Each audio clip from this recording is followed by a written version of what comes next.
I just let the music play. But welcome back to another episode of Chasing Labels. This is episode number 139. I'm glad someone wrote it at the top of the screen because it sure wasn't me. But yes, we are back here for Spy number 139, episode number 139. This is the first, I guess, official episode of me hosting the show completely solo, completely alone. Steven, if you haven't noticed the last week was his final episode. It was his final episode for now. Who knows what the future has entailed for all of us, really. We, of course, will continue to be working together on a lot of projects and cool stuff like that. I talk to him all the time. We're still super close and stuff. And he, of course, hopefully will be watching. And today, we, of course, will continue on with the show, going through the usual announcements like we normally do. And in this week, I do want to start off first by, on a more solemn note, the solemn note being that um, the great Roger Corman, who is someone I think many of us are well aware of, unfortunately passed away recently at the ripe age of 98 years old. And of course, he's responsible for so many of the films that we love in one way or another. And the thing with all of that is that I don't think a lot of people really know who he is. Yet he's responsible for the careers of Martin Scorsese as well as Francis Ford Coppola. Throw in Jack Nicholson in there. Throw in so many people. Goes on and on. The late great Peter Bogdanovich, of course. So I do want to mention, the passing of Roger Corman has sent a ripple effect throughout many people I noticed online, whether it be fans, whether it be people who work with him, because he has been involved in the industry for many decades, going all the way back to goodness, the late 1950s, I want to say. So yeah, an extraordinary passing for an extraordinary man, and we thank him for all that he did in terms of our cinematic lives, because I don't think if you've seen a movie in the last 50 years, you've probably been affected by it one way or another.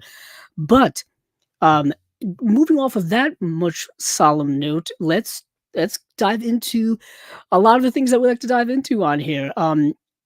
If you've picked up anything lately, please let me know in the comments below. All the things that you've been getting. There's been a bunch of sales that have been going on. I know that I myself partook in a couple of them, particularly the Kino sale that just wrapped up last month. But of course, I'm always there at the last second, so I've got to wait until everyone else got their stuff for me to get my stuff. So I've got a whole pile of Kino stuff to get through. I'll be talking about more Kino stuff that's upcoming, some exciting stuff. But I will also be, of course, getting into things like Radiance and Vinegar Syndrome, and things like that. So without further ado, let's get into what's been cooking this week for Kino. Might as well.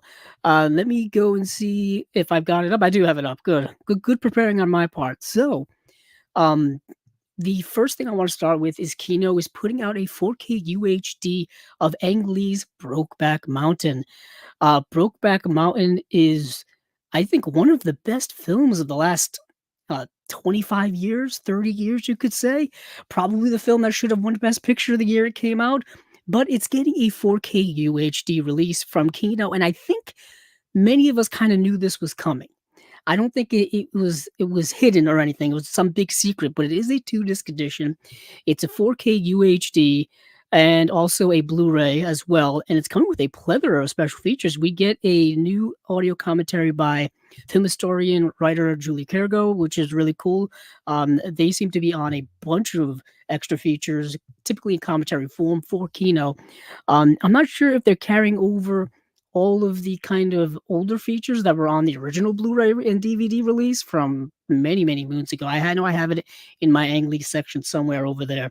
But yeah, it's a film that I think has only gotten better with age, because of the themes in it have only been more expanded upon throughout our society, specifically with the LGBTQ plus rights and things like that.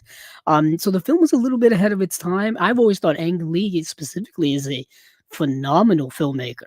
I know a lot of his later films now don't get quite the acclaim like Crouching Tiger, Hidden Dragon is one of his early great works, as well as like Ride with the Devil, and then even his earlier stuff that he did in Taiwan before he came here, I thought was astounding work. I would love for those to get some type of Blu-ray re-releases. But we do have some comments flooding in here. Steven is actually in the comments. So he actually told me that he would be here. So I expected that one. And we also have our friend Josie DeMarco, who's here as well. And she, of course, was a guest on the Unwatched Pile, which we will still be continuing that series. We actually will be having one next Monday at 9 p.m. So stay tuned for that. And then we got Josie here once again. You should get Steven an action figure for when Steven is not here. If I could figure out how to do that, I would. Maybe one of those Funko Pops, because I think you can design your own Funko Pops. I think that's been a thing now for many years. I would love a Steven Funko Pop that just sits here and just like bobbles and just agrees with everything I have to say. Um, we have another guest here, and hello, hello. Just lurking. That's fine. You can lurk as much as you want. We appreciate all the lurkers and all the people who just give us views. You know, we don't mind at all. You are not obligated to talk whatsoever. But moving on from Kino, like I said, just talking about Ang Lee's Brokeback Mountain getting a 4K UHD release. That's a high priority for me. But moving on from there, we have another bit of a re-release. We have the movie Body and Soul from 1947, starring John Garfield and Lily Palmer. It's a movie directed by Robert Rosen, who most specifically, excuse me, did the movie The Hustler with Paul Newman. That's what I most recognize him from. But this film, Body and Soul, is really, really good. It had a release once upon a time, I want to say from Olive Films. So this is another one of those Olive Film releases that came out in, I think, 2012. You know, now the license has lapsed, no longer around. So Kino's been scooping up all of these as they've been going along. And this is a really good film starring John Garfield as like a prize winning boxer, or someone who's rising through the ranks of boxing. And the way the film is framed is you see him getting ready for his upcoming boxing match, and then he's kind of going through some type of existential crisis, and you're not quite sure what it is. And then the movie gets told in flashbacks. So that's how it's structured. And what you learn is from, you know, his small beginnings before he became a boxer, um, rising through the ranks and having successes and stuff like that. But you also see the influence that that world has upon him and on his situation, specifically getting involved with like organized crime and money and owing debt to people that you don't want to owe debts to, stuff like that. Those are the things that that movie really delves deep into. So it's a really good boxing film. I highly recommend it. So that's Body and Soul. Um, a really good film. But moving on from Body and Soul, we have a re-release.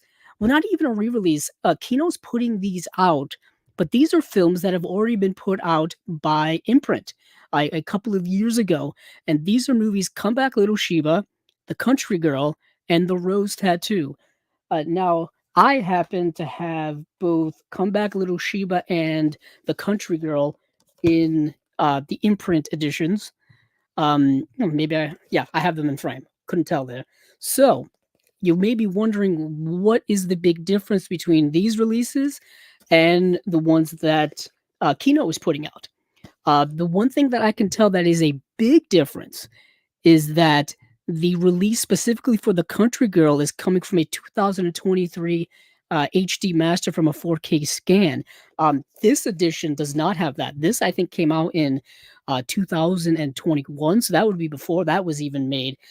So if anything, right away you're getting the upgraded picture quality, and I think it's coming actually with the same exact audio commentary that's on this. Yeah, I believe it is, because they had a most recent update today about these, and where they really broke it down. So yes, it's coming with an audio commentary from professor and film scholar Jason A. Nay. That is on this release. But of course, you get the updated picture quality. The Rose Tattoo is coming with a 2021 HD master from a 4K scan as well. I don't believe that the Rose Tattoo initially came with that, but I do know that the same 4K master that was done for this one here from the 4K from for Come Back Little Sheba is is coming the same as well. It's the same as well. Same scan on there, same scan on here. This is also coming with an audio commentary from Scott Harrison, and I believe the new one, the one from Kino, is coming with it as well. So if you have this release and you have um these others here, you may want to get the Kino, you may not. Specifically for the Country Girl, you may want to. That's the one that's got the most change. And that's happened from time to time where Imprint would put out a release from whatever deal they have going on with Paramount, and then Kino will put out the same film from their deal that they have with Paramount. So they're kind of going back and forth here. And sometimes the Kino release will have the better picture quality, so you have to keep that in mind. But all of these films, whether it be Come Back Little Sheba, The Country Girl, or The Rose Tattoo, are very, very good films. The Country Girl is the film in which Grace Kelly won her Oscar. She famously won her Oscar over Judy Garland in A Star Is Born. That's led to much contention in the old Hollywood studio fandom and stuff like that. But The Rose Tattoo and Come Back Little Sheba are both starring Burt Lancaster, one of my favorite actors of all time. So I've seen those films. They're both great. Come Back Little Sheba specifically is very, very good. So moving on from there, let's see what else Kino has in store. And they do have a few more interesting things here. First up here isn't okay. I'm just gonna say it. It's not a great movie by this actor, but if you are a fan of this actor and want to collect all of his stuff, you may want to check this out. It's Paternity, starring Burt Reynolds, as well as Beverly D'Angelo. Beverly D'Angelo, of course, being most known for being in the Vacation films alongside Chevy Chase. But in this film here, she's alongside Burt Reynolds. And the premise of this movie is a bit dated. Seems a little rough. And you'll understand what I'm saying when I say it. So, Burt Reynolds plays a 44-year-old bachelor, super successful, handsome guy, wealthy, great job, great life. He's got like a perfect life. But the one thing that's missing in his life is he wants a kid. He wants a child, and he um, doesn't want to get married. He doesn't want a long-term relationship. He doesn't want a serious relationship. So he decides that he's essentially going to take an ad out or just look for a woman who wants a no strings attached uh relationship where she just like basically is a surrogate to carry his child. That's what that's the premise of the film. And what ends up happening is you can assume that Beverly D'Angelo ends up being that woman, but of course, as the story goes, things get more complicated as things go along. Specifically, relationship wise, romantic wise, stuff like that. You can kind of guess what I'm saying here of how the film goes. Not a great movie by Burt Reynolds, but he's such a star and he's so charismatic and he has such a presence on screen that you watch the movie even if it's not great and you just he has that magnetism to him that's always also great. So that's Paternity starring Burt Reynolds. There's been a lot of Burt Reynolds stuff that's come out in the last few years. Whether you have the Box of Burt from Umbrella, I know that Smoking the Bandit got a 4K release. A lot of, and I believe Kino, coincidentally, Burt Reynolds has put out uh, Gator and White Lightning. They've re-released those in new Blu-ray editions. Well, the same old Blu-rays, but with larger discs and larger disc space and slipcovers, essentially. And I believe some commentaries too. So that's plenty of Burt. But this next one here is something we assumed was going to happen, specifically since they put out the 1970s version of this movie. And this is the Invasion of the Body Snatchers from 1956, the original Invasion of the Body Snatchers. So, let me see. I was seeing if I could find my Invasion of the Body Snatchers from 78. I have it here somewhere. But in the interest of keeping things flowing, we'll talk about the 56 version. This has been released on Blu-ray a number of times in a number of places. Most specifically, it has gotten a Blu-ray release twice by the now defunct Olive Films. Olive Films put out a bare bones release.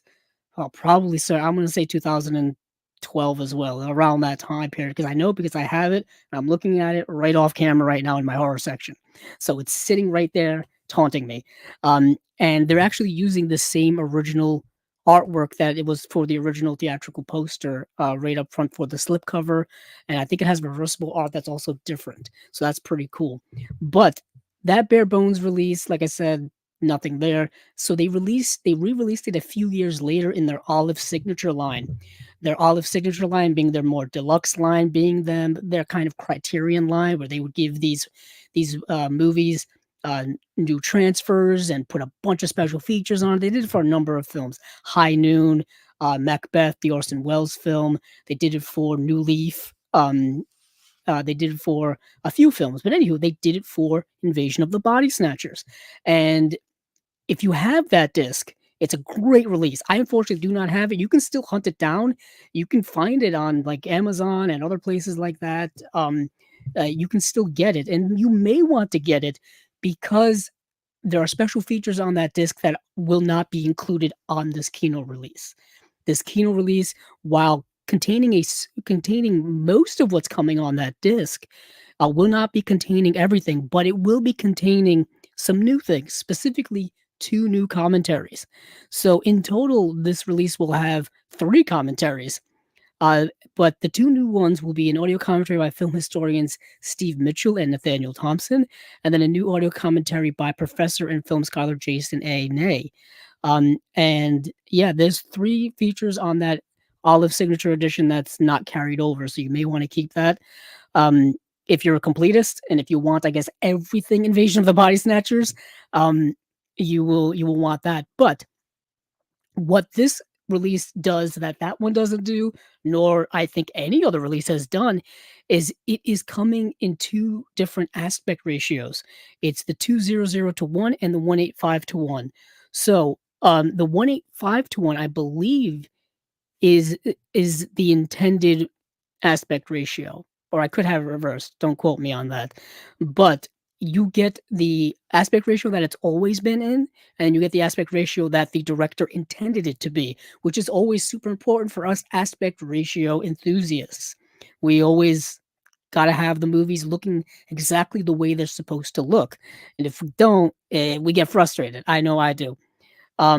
It's a movie that is um it's a movie that it has influenced not only the horror genre, but I think the sci-fi genre.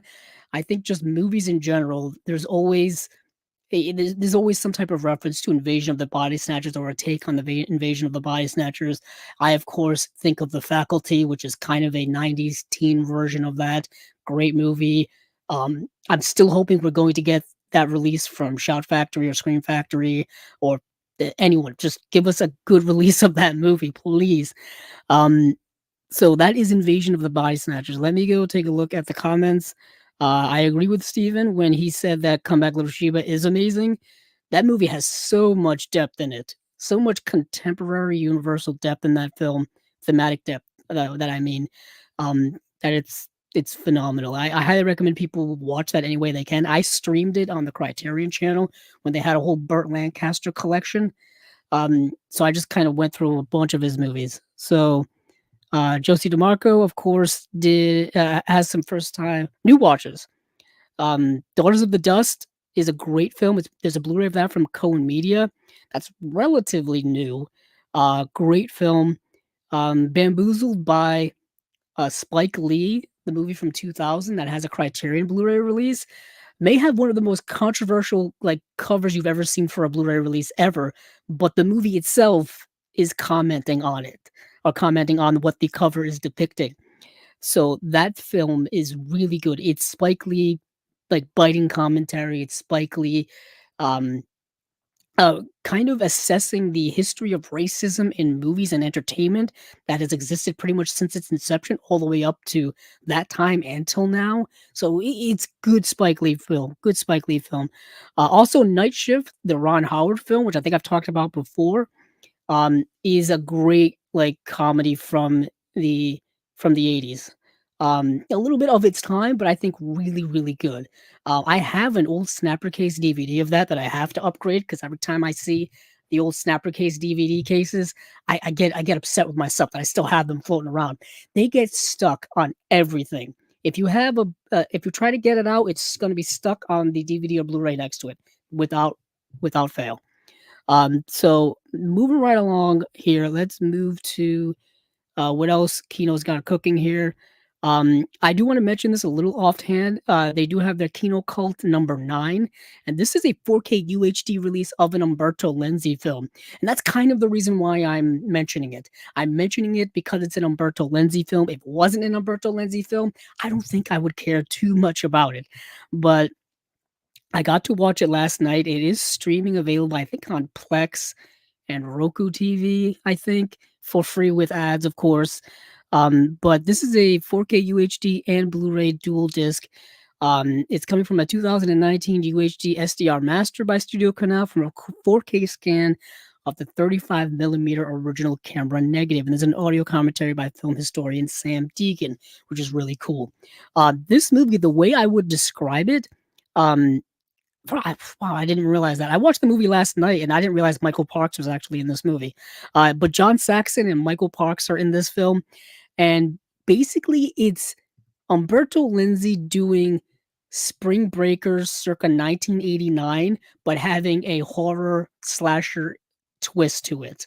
So basically, all these kids go to spring break in like Florida, Miami, someplace like that, and there just happens to be a slasher around on a motorcycle, and he wears a helmet to disguise himself, and the local police think it's some leader of a biker gang that they ended up having like killed by the death penalty or something like that. Like that's how the movie opens.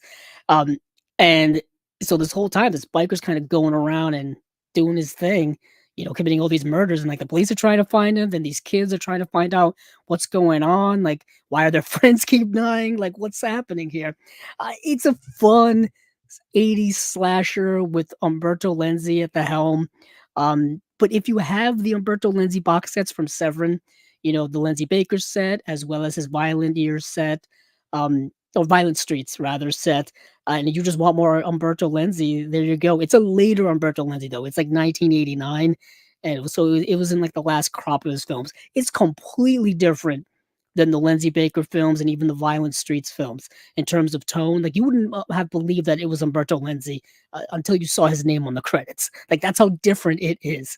But so I wanted to mention that it is. It's also the cult. Kino Cult #9, which I know a lot of people have been keeping up with. Um, let's see. Next up here that I want to mention is the movie Bad Boys.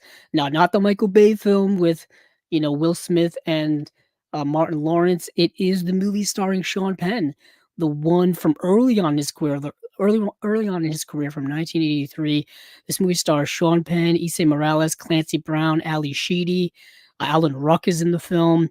Uh, it's written and directed by Richard DeLello. Um, no, it's written by Richard DeLello and directed by Rick Rosenthal.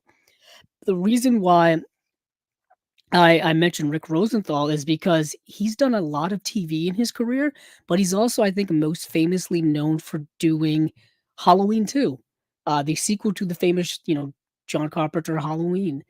And I've always had like a soft spot for that movie. I always thought it was super underrated when it comes to the Halloween lexicon. It's basically Michael Myers in a hospital killing people, trying to hunt for, Laurie Strode, Jamie Lee Curtis. It picks up right after the end of the original film, and it's like it combines like two big fears, like a serial killer and a hospital. You can't get more scary than that. It's just absurdly scary. Some great sequences in that film and stuff like that. But I've always had a soft spot for it. I know it's been retconned what twice now. Yeah, it was retconned um maybe not twice, at least once. at least once. The Halloween timelines are a mess, an absolute mess, and it's gonna get even messier now that someone else has the rights to them. So it's a whole big story for a different time. But let's let me talk a little bit more about Bad Boys. So Sean Penn is kind of a juvenile delinquent, and he's in a prison, and it's just kind of a rough situation. You get that like juvenile prison life, and he's like rebelling against the guards and rebelling against um you know the order and stuff like that. It's a movie I haven't seen in probably a while, at least 10 years. I have it on Blu-ray. There's an old Blu-ray of it. I think it's there in the corner over there. But yeah, it's a really good underrated Sean Penn film. It's kind of the opposite of his character in Fast Times at Ridgemont High. Like Spicoli is like super funny, charismatic. He's completely chill and relaxed. This character is the opposite of that. He is someone who is violent and things like that. So yeah, different film from him. Kind of forecasting the way like the rest of his career would kind of play out. Sean Penn does a lot of super dramatic roles. He does a lot of heavier roles. If you've seen Mystic River, if you've seen Milk, you know what I'm saying. But moving on from there, let's move right along to I think that's it. That's it from Kino actually. So we will get rid of Kino. We will see what else has been cooking in the coffers. Let's you know what? Let's rip the band-aid off. Let's rip the band-aid off. Let's go to Studio Canal. Studio Canal has had a busy 2 weeks. And by busy, I mean like they dropped a super big heavy bomb on us as movie lovers, as collectors, as you know, fans of all-time great films. They are putting out a 50th anniversary 4K edition of Coppola's The Conversation. Now, this is coming in one of their thicker, more large, more deluxe sets that you've seen what they've done with The Outsiders, something like that. They just did it with another Coppola film, so they're doing that, and I know that here we will probably get those in a much smaller, more concise edition, but these Studio Canal sets are super nice, super deluxe. They take up a lot of shelf space, unfortunately, but they are really, really awesome. Now, this is coming with a brand new 4K restoration of the film in Dolby Vision with an HDR presentation of the film as well. There's a Q&A with Walter Murch that was filmed in 2017. There's commentary from Coppola, commentary from Walter Murch. There's a bunch of special features here. It's also coming with a 64-page book, essays, and I believe this 4K restoration has been screened at certain exhibitions across the world, and I believe some people who may be listening have seen it, or at least know someone who has seen it, and they say it looks absolutely fantastic. You can actually get a little taste of it. There is a trailer for how the restoration looks, and I must say that it looks very, very good. I cannot wait to get this. I think this is one of Coppola's masterpieces and masterworks of a film, The Conversation, and he had it pretty much sandwiched in between The Godfather and The Godfather Part 2. It was all in that era, that early 70s, just Coppola magic, that 70s Coppola magic, which is all we talk about when we talk about Coppola.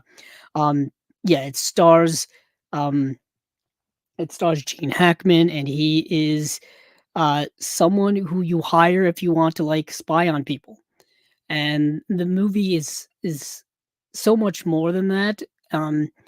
It I can't even explain it. You just have to experience it for yourself. You really do. I have an old Blu-ray of it that was actually coincidentally put out by Lionsgate. Where did I put it? Oh, here it is. So I have this old Blu-ray here, which has it has its special features. It's got a commentary with Coppola. It's got a commentary with Walter Murch. It's got an interview with David Shire and Francis Ford Coppola. It's got a bunch of things on here. Maybe many of you have it. It was put out by Lionsgate, like I said. Yeah, one of Gene Hackman's probably best films as well. So check out The Conversation any way you can. If you haven't yet, let me know if you're interested in this super deluxe edition that's coming out. It's probably going to be expensive, but it's going to be worth it. So we've got that coming out from Studio Canal, and we've got a couple more things from Studio Canal as well. We have this Western called Red Sun, and they actually put that out on Blu-ray, I think around 2015, 2016. So it's kind of a re-release for Studio Canal, but it's got a new 4K, um yeah, it's got a new 4K, like, restoration or scan or something like that, and it's coming in both a standard Blu-ray edition, and it's coming in a steelbook, and the only way you can get the movie on 4K is if you buy the steelbook. Yeah, the steelbook is coming with a 4K Ultra HD Blu-ray disc and Blu-ray disc, while the regular, like, regular standard packaging is only coming with the Blu-ray. So that's a little funny to me. Kind of annoying, especially if you're not a steelbook enthusiast or something like that, and you just want the movie in the regular case in 4K. You can't get it. I don't know if they'll change that afterward, but um, it's a good film. It's a film that I had never seen before, and it's a bit of an East meets West type of film, directed by Terrence Young, and it stars Charles Bronson as well as Toshiro Mifune as well as Alain Delon. Those three guys are going to get you to watch this movie just out of that curiosity. Alain Delon doesn't have much to do in the film. It's mostly a film about Charles Bronson and Toshiro Mifune. So what happens in this movie, Red Sun, is that Charles Bronson and his gang are they're robbing a train. And on the train, I believe, are some Chinese delegates who are making their way to Washington, D.C. And they rob these Chinese delegates of, money and gold and stuff. But what they steal is also this gold samurai sword, and Toshiro Mifune is like the bodyguard or head bodyguard protector of, I think, the diplomat that's on this train. And he is now tasked with having to hunt down and get this sword back. What happens during this robbery is that Alain Delon double crosses Charles Bronson. So now Charles Bronson wants to get Alain Delon. Toshiro Mifune wants to get Alain Delon. So they've got to team up and go after Alain Delon. That's the premise of this movie. So you get a little bit of East meets West. You get some samurai. You get some, West gunslinging action going on. I thought it was really cool and entertaining. Like, I dug it. I dug it super, super hard. Ursula Andress is also in the film as well. Ursula Andress, I remember being, I believe, the first Bond girl ever in Doctor No. Coincidentally, Terrence Young directed Doctor No. Terrence Young, I believe, directed a few James Bond films, a few early ones, the ones with Sean Connery, uh, the ones that people tend to love the most. Yeah, Terrence Young directed Doctor No. He also directed, I want to say, From Russia with Love, Thunderball. He also directed the movie Wait Until Dark with Audrey Hepburn, which I think is an astounding film from 1967 that has a Warner Archive Blu-ray release. Really good movie. Really great film. One of Audrey Hepburn's more serious roles and one of her best roles, I would say. So that is Red Sun. Now, moving along from Red Sun, Studio Canal did not stop there when it came to putting out really great films. They are putting out a 55th anniversary Blu-ray release of Jean-Pierre Melville's Army of Shadows. A big one. This is a big, like, film school, world cinema, Titanic film. Criterion has had this movie in its catalog for a while. They had it, I think they put it out on DVD. They put it out on Blu-ray back in 2011, and I've got that Blu-ray somewhere around here. And oh, it's actually right next to me. Found it. So this is the one I bought way back in 2011. And what is interesting about this film when it comes from that perspective, a Criterion had the rights, lost the rights, got the rights back, reissued the Blu-ray in, I think, 2020 or so. And then now there's going to be a 4K restoration Blu-ray release from Studio Canal. This is an astonishing movie. I watched it for the first time the other night, and it's a movie that takes place during the French Resistance, during World War II. And basically what you get is these people, like, on these, in, like, the very ground level of the resistance, and they are, and you get, like, their perspective of what's going on. But the movie, the way in which it's told, with the patience and with the harshness and seriousness of the situation going on, it's a super cold, super blunt film, but oh so brilliant. It's not a movie that I think is action packed. It's not a movie that's riveting, but there's this sense of not Suspiria, but this sense of dread throughout. Because there are several times where like, are these people going to get caught? What's going to happen? There's sequences with them getting tortured and things like that, and it's a rough watch for probably many, but man, it's a movie that I think is really, really good. Like an all-time great film from Jean-Pierre Melville, who did a lot of great films, like Le Cercle Rouge, La Silence de la Mer is one of his early films. I actually have a few of his in my collection as well. I bought this movie at a time in my life where I knew nothing about French cinema, nothing. I didn't even know who Godard was. Like I think I bought this and Breathless at the same time. So I was just giving myself a crash course in French cinema, circa 2011. And yeah, it's taken me 13 years to watch this movie. Should have watched it much sooner. I'll tell you that. But this is getting a brand new 4K restoration. This only comes with one special feature from Studio Canal, and that's Army of Shadow: The Hidden Side of the Story. That is it. It's going to look beautiful. Unfortunately, like I said, it's a 4K restoration on a Blu-ray disc, so it's not a 4K. And I don't know if they're going to re-release this on 4K at some point. Um, I have no idea. It would be nice. But moving on from there, I think that is it for Studio Canal for now. Um, but I do want to talk about another company, boutique label from the UK, Second Run. We don't talk much about Second Run, but Second Run is putting out a movie called um, Merry-Go-Round or Corinta or Kurinta. I don't speak the language that this movie is in, but this movie is a Hungarian film. And apparently it's a very popular play as well in Hungary.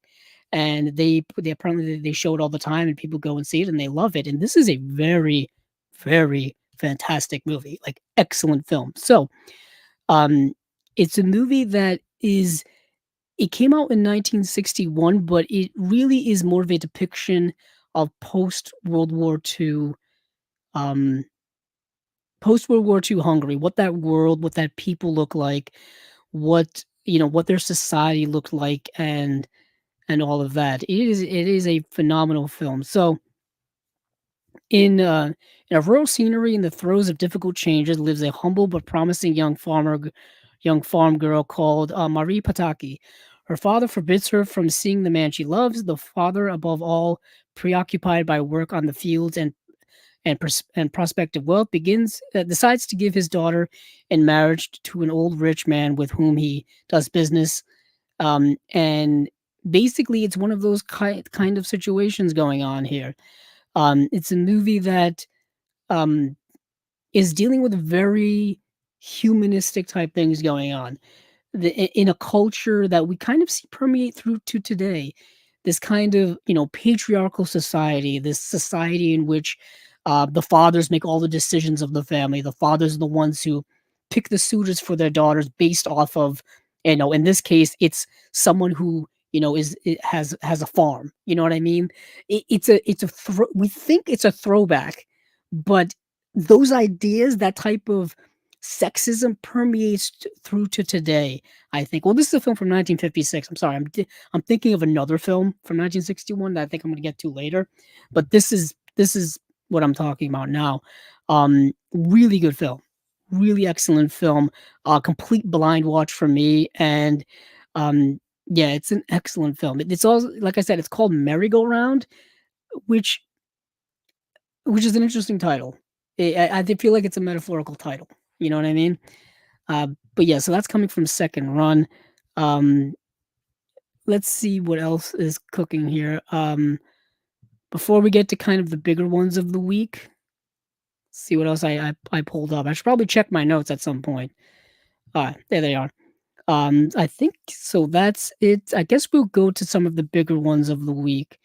Um, Yeah, let's go to Radiance. Radiance was one of the first ones straight out of the gate, and Radiance once again has a nice batch of releases, stuff that you can't find streaming anywhere. Because I know I looked and I couldn't find some of these.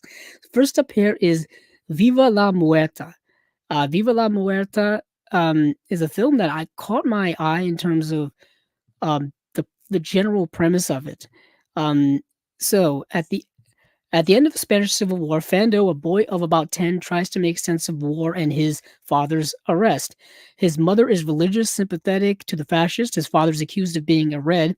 Fando discovers that his mother may have aided in his father's arrest. Sometimes we witness Fando imagining explanations for what's going on. So, what we get here is a child's perspective of a a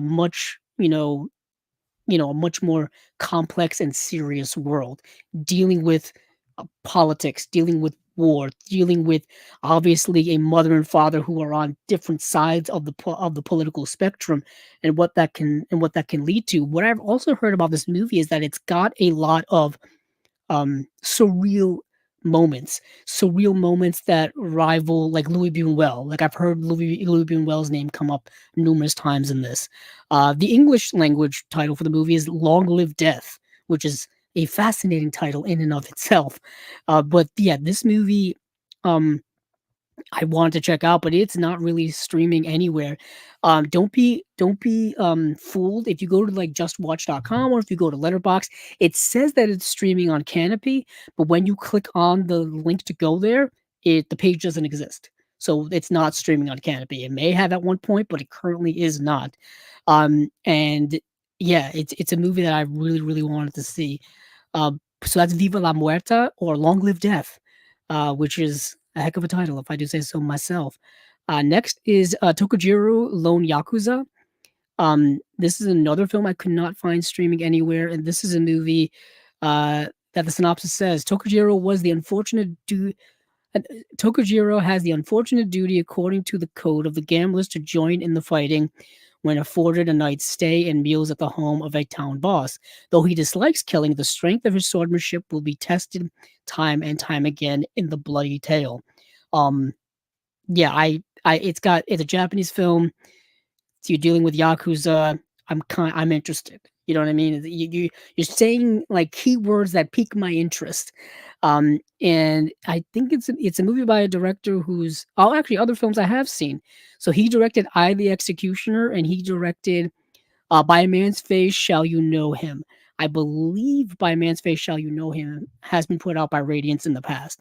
The director is Tai Kato. Tai Kato. And then in typical Radiance fashion, they are putting out a box set. And this is a volume 2 box set. They've already put out volume 1 of this, so get it while you can. So World Noir volume 2. And in World Noir volume 2, we've got Black Gravel, we've got Symphony for a Massacre, and we have Cruel Gun Story. Yes, Cruel Gun Story I've seen before because it was streaming on the Criterion Channel at one point.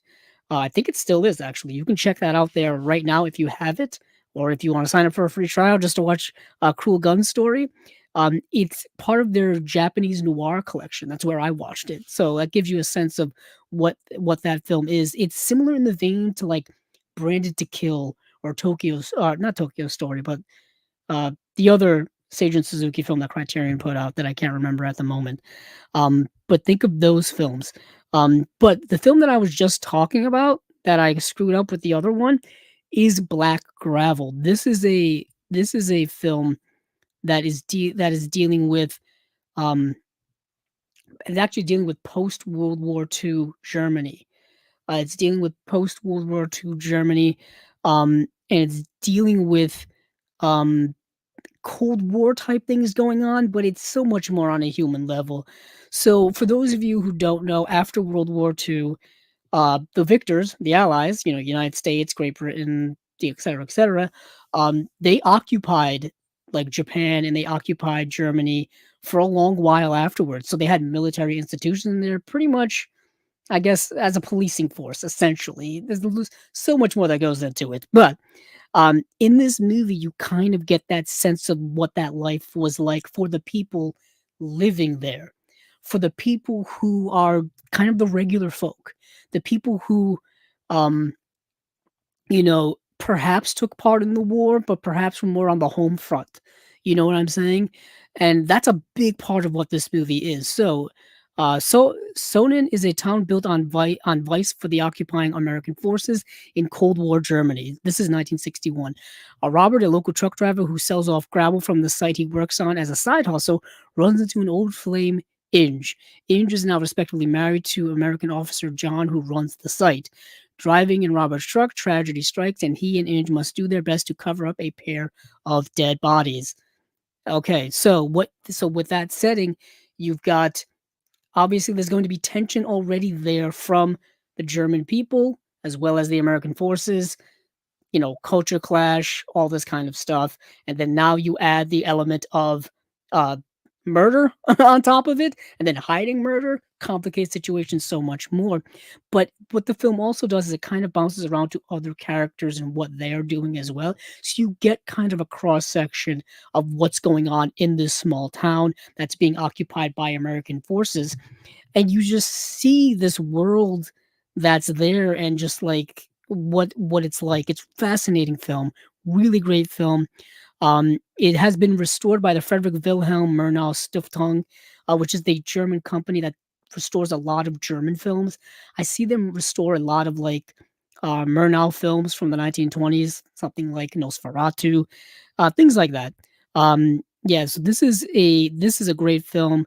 I didn't get to see Symphony for a Massacre because I couldn't find it to stream anywhere, but I have my faith entirely in Radiance's hands. We just had Fran on here uh, a little while ago to talk about what's been cooking over at Radiance. Great interview, great guy, putting out great stuff, and putting out stuff at a fast pace. It feels like we talk about their new stuff every single month. It just keeps coming in and coming in.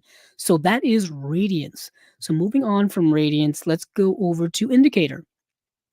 Let's see what's going on over at Powerhouse. Um, Over at Powerhouse, they put out three films. They put out Bruiser, Single White Female, and Untouched. Single White Female, I think, is a film that a lot of people are familiar with because it's an American film starring Bridget Fonda and Jennifer Jason Leigh. And it's a movie that's been around for a while. It came out in 1992.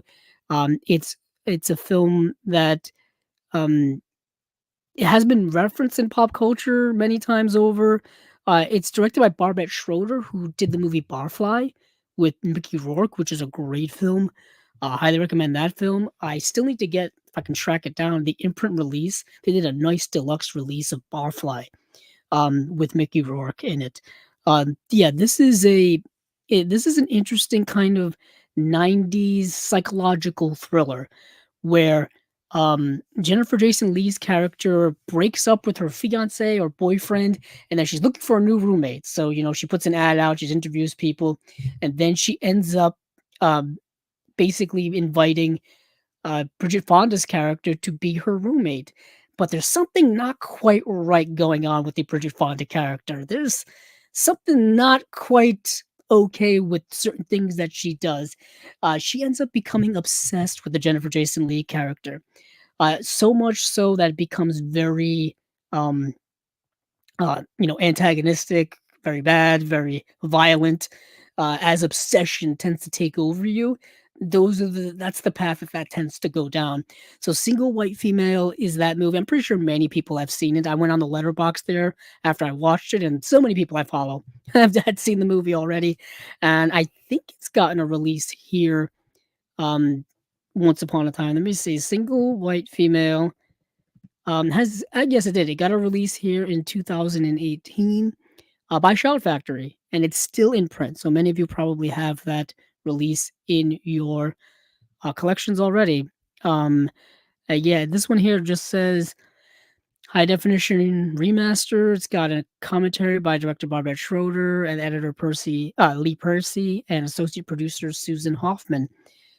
Plus a bunch of other extras here as well. Indicator always packs their releases with extras, even if it's a re-release of a movie that's already come out here. They always tend to pack their releases. Bruiser is getting a 4K UHD release as well as a Blu-ray. A Single White Female is only getting a Blu-ray release, and Untouched is only getting released here in the United States. So only a Region A release, and so you could only buy it here at like Diabolic DVD or Orbit DVD. Amazon and such. Bruiser is an interesting film. It is a film directed by George A. Romero from 2000. It's considered one of his lesser films, and I can kind of understand why, because apparently I watched the movie 5 years ago and did not remember any of it until I was rewatching it, and it all came flooding back to me. It's like it's like you just get downloaded with stuff like in the Matrix. Like in the Matrix, they download you to be able to know kung fu or to know how to fly a plane or a helicopter or whatever. Like that's what happens to me sometimes when there's a movie I've seen, don't remember it, start watching it again, all comes flooding back in. So Bruiser is kind of one of George A. Romero's lesser films. Um, and yeah, the movie is stars Jason Fleming, Peter Stormare, Leslie Hope. It's a deranged, weird movie. It's got good things in it at parts.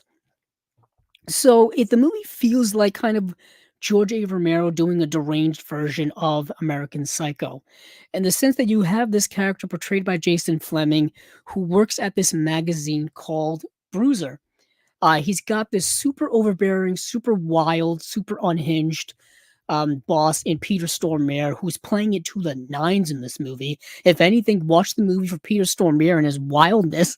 Um, it was, it's, you know what? You're right. Now that I'm saying that, thank you for correcting me. David James, thank you for correcting me. It is the other way around. Jennifer Jason Leigh becomes the the obsessed one in Single White Female. Thank you so much for correcting me, or else I would have completely have botched that entirely. So you are right. Um, uh, and you also right that Peter Stormare is great. He's great in everything he's in, even if he has a small role in something. Like he is. No, trust me, I've got the same thing, David. My OCD would drive me crazy as well, and make me want to correct myself. So thank you for correcting me in real time. But Peter Stormare is wild in this movie. Um, he's a creep. He's super rich, so he doesn't care at all. Even in small roles, like he's at the beginning of John Wick 2, and he's got a line about a pencil that's just endlessly quotable. I remember first seeing him in Armageddon, where he's the Russian cosmonaut that they find on the space station. That was my first introduction to Peter Stormare in Armageddon. Yeah, he's been around for a while. Wasn't he like the bad guy in 22 Jump Street as well? Yeah, he's great. And he's good in this movie. If anything, he brings like some levity and some charisma to this movie, because Jason Fleming is kind of flat, unfortunately. And yeah, it's he's also really trying hard to keep an American accent, and sometimes it breaks and you notice it, but that's irrelevant. So what happens in the movie is Jason Fleming works at the magazine Bruiser, like I said, and he kind of hates his life. He absolutely hates his life. He's got a wife who hates him, and he hates her, and she's cheating on him. It's a whole big shitty situation that he's got going on. And what happens is one day is he wakes up and his face is covered in this plain white mask, and he can't take it off. He can't take it off. He can't shave it off. He can't do anything with it. And he just starts becoming kind of psychotic and starts murdering people. You know what I mean? And the movie's kind of playing on the idea of that's kind of like a manifestation of the problems he has in his life in this mask. It reminds me kind of the movie Onibaba. Onibaba, of course, being a much better movie than this, but that idea of putting on this mask that you can't take off, it also feels like Hollow Man. Have you ever seen the movie Hollow Man? Because when he has this mask on his face, or his face has become this mask, he kind of becomes deranged like that, where he feels like he's anonymous. He feels like he's no one. And these are the elements of the movie that I really like. Unfortunately, the pieces in the movie aren't that great. Like some of the acting, some of the dialogue isn't particularly good. The plot is kind of, not, kind of just straight up what it is. There's no real complexity to it. But yeah, if you're a George A. Romero completist, if you have a George A. Romero section in your collection like I do, you may need to get this at one point. I don't know if you want to get it now, if you want to wait for a sale. Indicator has their flash sales, stuff like that, or whatever the case may be. But that is Bruiser. I do want to see what they've got in terms of special features on here because if yeah, it's typically stacked. It's got an audio commentary with George A. Romero from 2001. It's got an archival interview with George A. Romero's got a new interview with Jason Fleming. That's very interesting. Um, it's got a new interview with some other people here. It's got a bunch of new special features. Kim Newman does something on here as well. So yeah, if anything, it's a nice collection. It's limited to 7,000. It's got an 80-page book as well as typically these more deluxe editions come from when they come from Indicator. It's region free, so no need to worry there. So yeah, so getting that out of the way. Untouched, like I said, I did not get to see it, but I really wish I did because it stars Ricardo Montalban. It's a Mexican film. And as we talked when we had Sam and John on from Indicator, um, we talked a lot about how they've been putting out a lot of Mexican films. They put out that box set, which I actually have here somewhere, but I won't take it out, in the interest of time. But they've also put out, like Phantom Lady and stuff like that. They put out, those Lucha Libre films and stuff like that. They really delved into Mexican cinema, which is an area that doesn't get highlighted a lot. So this, I believe, is more of that. So Ricardo Montalban is in this film. Um, and Jorge Martinez de Hoyos star in Untouched, a strange exotic adventure set at the edge of civilization.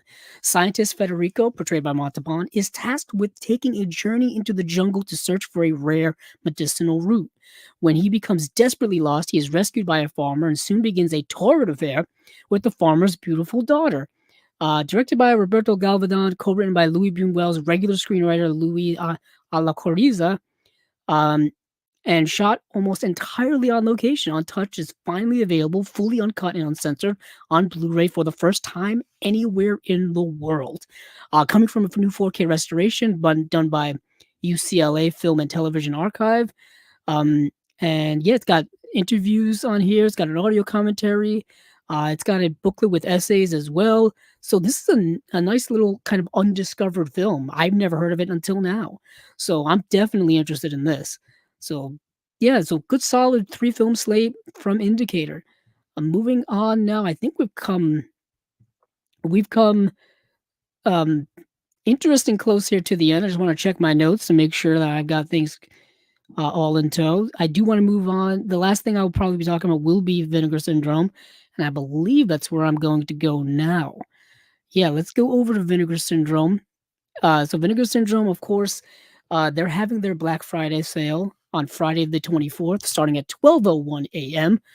For those of you late night people, late night owls like myself, will be there to see what's happening because sometimes these more coveted editions from Vinegar Syndrome tend to sell fast, so you got to get there in time.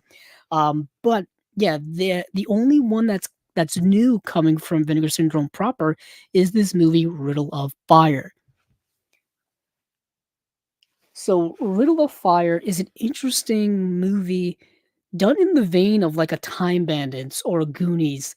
Um, it's in that vein, not quite as mystical, magical, as fantasy like. It's more innocent than that. It's more um real than that actually. It's a movie that initially I was kind of put off by, but then the more I got into the film, the more I delved into it, the more I kind of thought of the movie. I'm like, this movie's doing something interesting with this type of genre. The movie's entirely centers around these group of kids. I believe it's 3 kids, and they're really good in the movie. You know what I mean? Because they seem like genuine kids at a genuine curious age, just having like a summer adventure. You know what I mean? On a day. And the movie takes place all in one day, and they have to go on these adventures, but the way in which they interpret these adventures, they interpret them as like quests you would do in like a medieval video game or something. And that's how they view the world, and that's a very childlike sense of viewing, a very innocent sense of viewing the world that I think is lost on a lot of us older jaded people, really. And yeah, the movie is so genuine in that, and it's genuine because these kids feel so real. Now that can lead to, some cringy dialogue and things like that, but it's like that's what kids are, kids are not going to speak properly. Kids are going to do silly dumb things, say silly dumb things, because that's kind of what a lot of us did as kids. And it's a movie that's really kind of trying to capture that pre pre-internet life, pre-internet world where kids would spend summer days hanging out with friends and going on bike rides. Like that's what the movie feels like. So, the general premise of the movie, now that I've kind of talked so much about how the film feels, is these three kids have to get these ingredients to bake a pie for like two of the kids sick. Mother is sick, and the third one's kind of like their best friend who goes along with them on adventures, and and in doing so, they've got to collect all of the ingredients. Well, initially, the reason why they want to do it is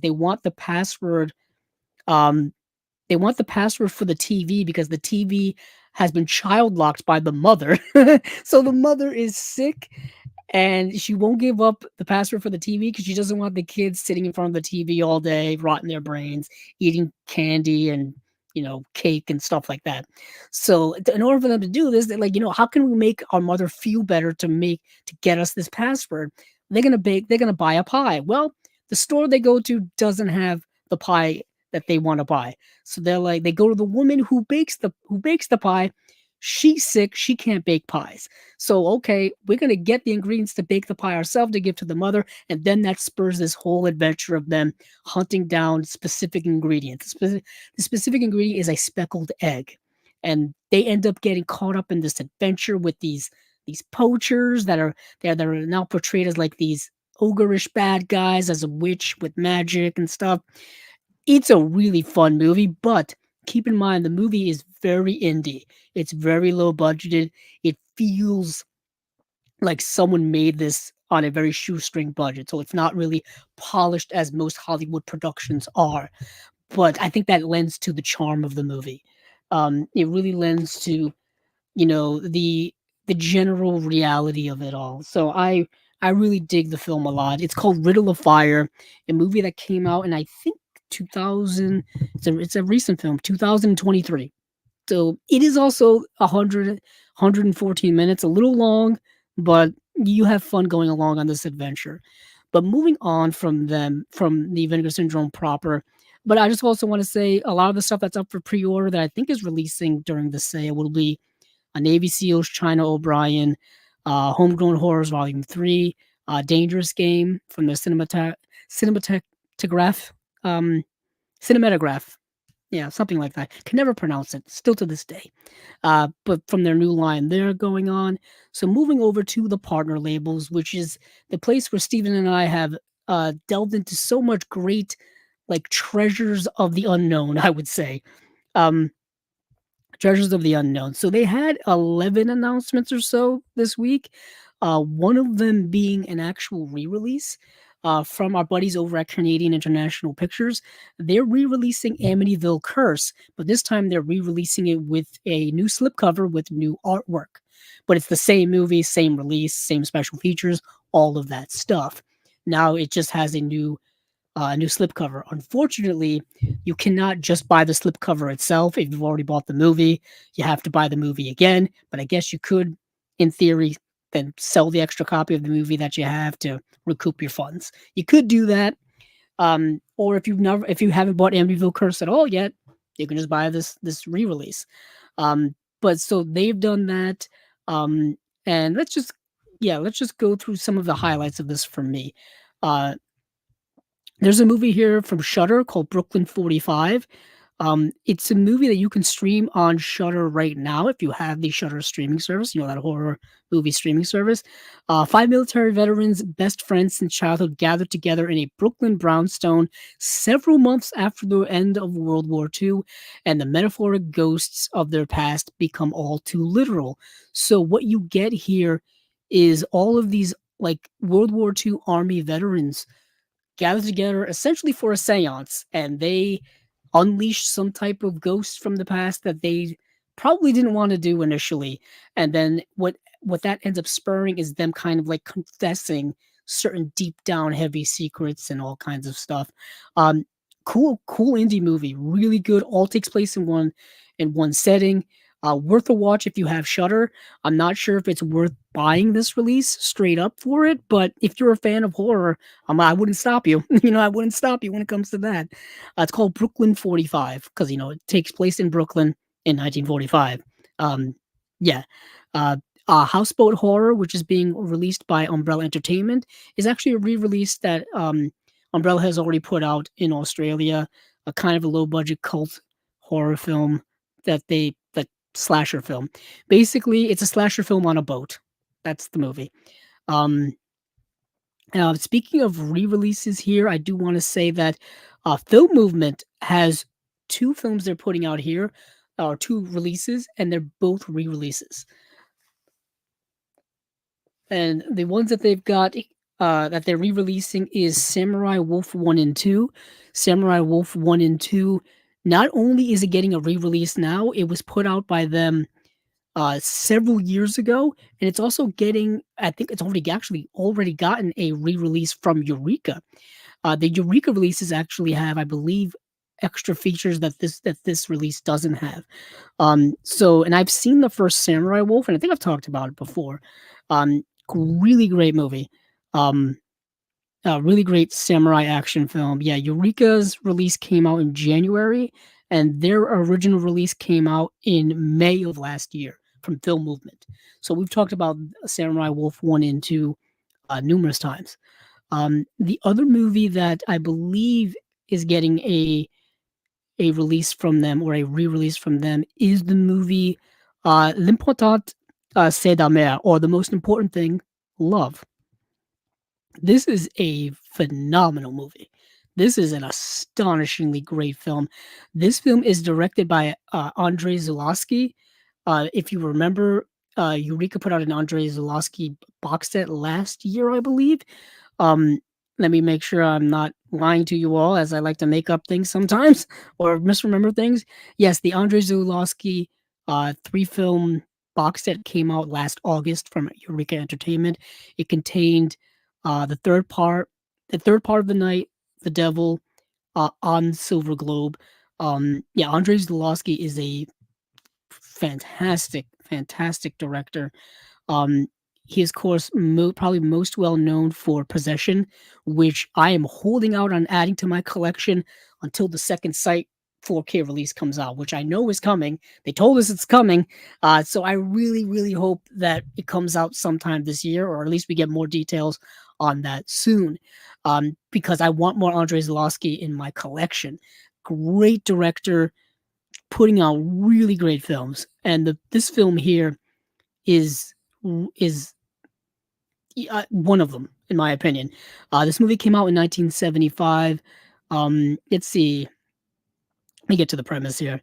Romy Schneider delivers a César Award-winning performance as a down-on-her-luck actress in L'Important C'est d'aimer, The Most Important Thing, Luck, from Andrei Zulawski's passionate portrait of the dignity and indignities of an actor's work. Forced to earn a living by accepting demeaning roles negated by her erratic husband, Nadine Chevalier, Romy Schneider, encounters tabloid photographer Cervais, Fabio Testi, portrayed by Fabio Testi, and on the set of her latest film. Desperate to win her affections, Cervais secretly uses money borrowed from a shady associate to bankroll her next project, a production of Richard III with Nadine starring opposite the maniacal German thespian Karl-Heinz Zimmer, played by Klaus Kinski. Yes. So Klaus Kinski is an unhinged person and actor in this movie, playing an unhinged actor in this movie. It's kind of the inception of Klaus Kinski at points. But this movie is interesting in so many ways. So this man kind of becomes enamored and obsessed with this actress who is in these kind of B movies type of situations. I think they're more like erotic films or erotic thrillers, something like that. It's something perceived as lowbrow, whatever. And he becomes so enamored with her that he borrows money from shady characters to fund this play in order for her to get to have the lead role in it. Um, yeah, it's a little bit of obsession, a little bit over the top obsession, if you would say. But the film is really, really good in delving into that. Um, yeah, it's a film that I thought is fantastic, and I do want to say uh, if it's yeah, if I do want to see if it was actually re-released before. Um, it's yeah, I would highly recommend anyone check out Zalowski's work. Um, Although Possession is his best movie, the movie's gonna blow you away to a point in which I don't know if any of his other movies will compare. Unfortunately for me, as I think as I started out watching that film first, therefore his work is kind of spoiled for me at least a little bit. Um, and yeah, but let me check real quickly on Blu-ray.com if this movie has. I don't think it's been released before on Blu-ray, at least not that I can see. It's a movie, like I said, super overlooked, and I didn't even see it. Actually, it has been released on Blu-ray. Here we go. Yeah, I'm just trying to see if there's been a US release of it. And yeah, Film Movement put it out, well, May 24th. That's the release coming out now. So no. So at least I believe this will be the first time it's been released here because it's been released in like France and overseas and stuff like that. So anywho, that's L'Important c'est la mer by Andrei Zulawski. Let's see what else we've got here. Oh yeah, Dekanalog is putting on a movie called Streetwise, another phenomenal film.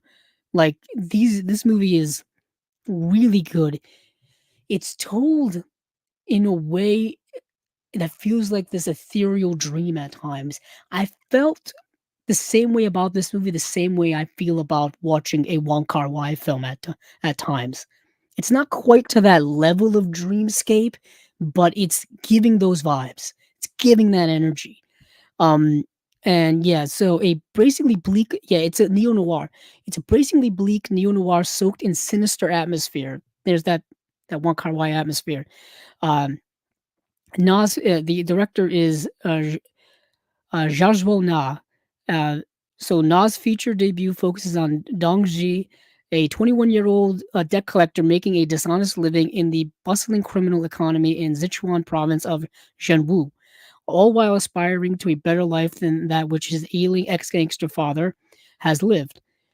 Boasting a crack ensemble cast, brooding nocturnal cinematography, and an insider's understanding of small town claustrophobia, Na's sleek neo noir established him as one of mainland China's undeniable emerging talents during its lauded festival run.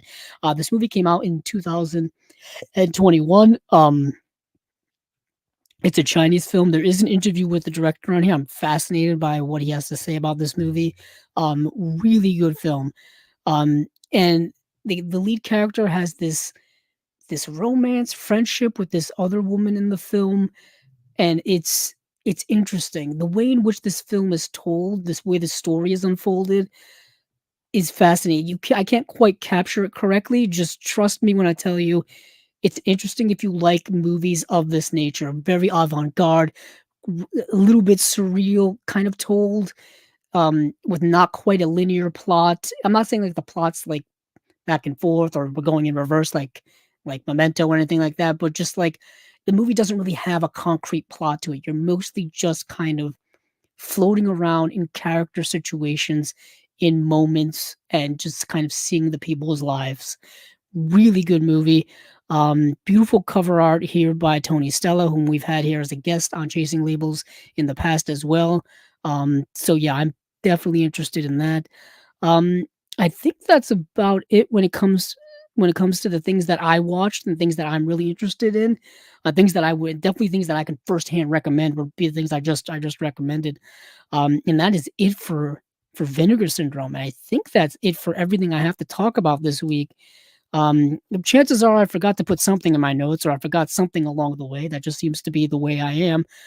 But yeah, this has been the first in the journey of me going solo here on Chasing Labels.